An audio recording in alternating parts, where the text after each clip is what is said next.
नमस्कार मित्रांनो, शेतकरी आत्महत्याग्रस्त केसरी शिधापत्रिकाधारक योजनेअंतर्गत शेतकऱ्यांना अन्नधान्याऐवजी थेट लाभ हस्तांतरण म्हणजेच डीबीटी पद्धतीने त्यांच्या बँक खात्यात रोख रक्कम ही जमा केली जाते।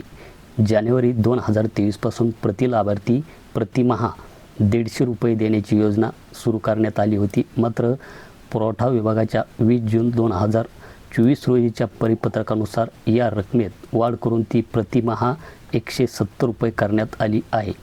त्यामुळे लाभार्थ्यांना काही प्रमाणात आर्थिक दिलासा हा मिळत आहे।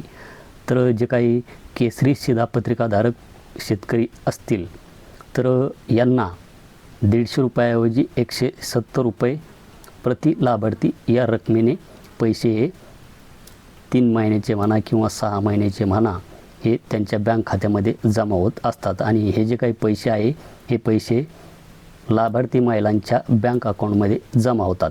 तर आजसुद्धा हे जे काही पैसे आहे हे पैसे त्यांच्या बँक अकाउंटमध्ये म्हणजेच कोणाच्या महिलांच्या बँक अकाउंटमध्ये हे पैसे आज वर्ग करण्यात आलेले आहे। तर काही महिलांना वाटत असेल, कारण की बऱ्याचशा महिला ह्या शेतकरीसुद्धा आहेत आणि त्यांना वाटत असेल की हा पीक विम्याचे पैसे असतील, परंतु तसे नाही।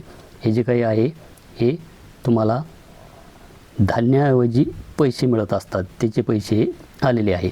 तर हे पैसे मित्रांनो कशा पद्धतीने चेक करायचे त्याची माहिती आपण या आजच्या व्हिडिओमध्ये बघणार आहोत। तर त्यासाठी काय करा, व्हिडिओ हा स्किप न करता शेवटपर्यंत नक्की पहा। तर त्यासाठी मित्रांनो आपणास कोणत्या एका ब्राउझरमध्ये नो युअर PFMS असे टाईप करायचे आहे आणि एंटर करायचे आहे। त्यानंतर पहिली जी काही ऑफिशियल वेबसाईट येईल याच्यावर आपणास येथे क्लिक करायचे आहे। येथे क्लिक केल्याच्या नंतर येथे पेमेंट बाय अकाउंट नंबर, तर येथे बँक, तर आपणास येथे बँकेचे काही कॅरेक्टर आपणास येथे टाकून घ्यायचे आहे। जसे की मी येथे स्टेट बँक असे टाईप करतो।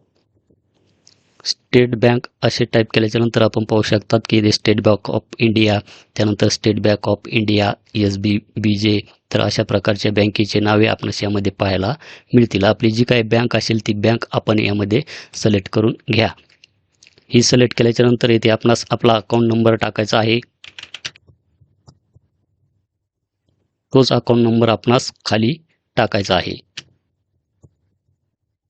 अकाउंट नंबर टाकल्याच्या नंतर आपणास येथे वर्ड व्हेरिफिकेशनमध्ये हा जो काही कॅप्चा दिसत आहे हा कॅप्चा आपणास येथे टाकून घ्यायचा आहे। हा कॅप्चा आपणास समजत नसेल तर या ॲरोवर आपणास येथे क्लिक करायचे आहे। तर येथे दुसरा कॅप्चा हा येऊन जाईल। तर आलेला कॅप्चा आपणास यामध्ये टाकायचा आहे आणि सेंड OTP ऑन SMS याच्यावर येथे क्लिक करायचे आहे। त्यानंतर OTP हा आपला जो काही आपल्या बँकेला आपला मोबाईल नंबर लिंक असेल त्या नंबरवर OTP येईल। तर आपण येथे काही डिजिटसुद्धा त्या मोबाईल नंबरचे पाहू शकतात। तर तो आलेला OTP आपणास यामध्ये टाकायचा आहे। त्यानंतर परत हा जो काही कॅप्चा दिसत आहे हा कॅप्चा आपणास येथे वर्ड व्हेरिफिकेशन या बॉक्समध्ये टाकायचा आहे आणि व्हेरीफाय OTP याच्यावर येथे क्लिक करायचे आहे। व्हेरीफाय OTPवर क्लिक केल्याच्या नंतर हे जे काही पेज आहे हे पेज आपणास खाली येथे स्क्रोल डाऊन करून घ्यायचे आहे।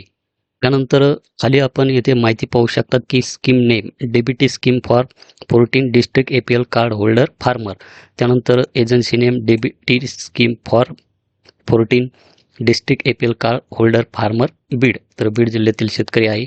त्यानंतर येथे पेमेंट मेथडमध्ये पाहू शकतात की आधार बेस्ड हे जे काही पेमेंट आहे आपले ज्या बँकेला आपले अकाउंट लिंक असेल, आधार लिंक असेल त्या बँक अकाउंटमध्ये पैसे जमा होतात।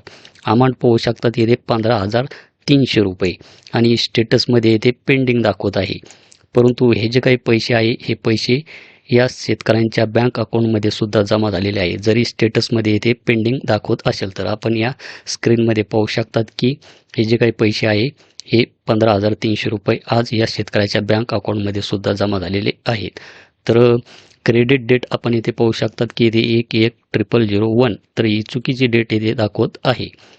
बँक ट्रान्झॅक्शन डेटमध्ये 29/3/2026 म्हणजेच कालच्या तारखेला हे पैसे वरून वर्ग केलेले आहे आणि ते आज 30 तारखेला आज या शेतकऱ्यांच्या बँक अकाउंटमध्ये सुद्धा जमा झालेले आहे। त्यानंतर मागील ट्रान्झॅक्शनसुद्धा आपण इथे पाहू शकतात की इथे 5,100 रुपये हे स्टेटसमध्ये इथे सक्सेस दाखवत आहे. 1/11/2025 तारीख दाखवत आहे. त्याचप्रमाणे इथे 4,590, त्यानंतर इथे 12,000, त्यानंतर इथे 4,500 रुपये 1/12/2023 या तारखेला हे जे काही पैसे आहे हे पैसे क्रेडिट झालेले आहे. तर या कुटुंबामध्ये 10 व्यक्ती आहे. तर 10 व्यक्ती म्हणलं तर आलेली जी काही रक्कम आहे 15,300 रुपये. तर 15,300 भागिले 10 जर केलं तर 1,530 रुपये प्रति व्यक्ती, 170 रुपये याप्रमाणे आपण जर हिशोब काढला तर हे जे काही पैसे आहे हे पैसे 9 महिन्याचे होतात. परंतु मागील जे काही पैसे आहे आपण येथे पाहू शकतात की 1/11/2025 या तारखेलाच जमा झालेले आहे. तर आज 3रा महिना आहे. तर 4च महिने झालेले आहे. 4 महिन्यातच 15,300 रुपये इतके होऊ शकत नाही. तर आपण इथे पाहू शकतात की मागे या शेतकऱ्याला कमी प्रमाणात पैसे मिळालेले आहे 5,100 रुपये आणि ह्यावेळेस आता जास्त प्रमाणात हे पैसे मिळालेले आहे. तर याचे तुम्हाला एक्झॅक्ट किती महिन्याचे पैसे आलेले आहे हे जर चेक करायचे असेल तर आपण आपल्या जवळील जे काही तहसील कार्यालय असेल तिथे जाऊन आपण त्याची चौकशी करू शकता. तर अशा प्रकारे आपण आपले स्टेटस हे PFMSच्या वेबसाईटला जाऊन अशा प्रकारे चेक करून पहा. धन्यवाद.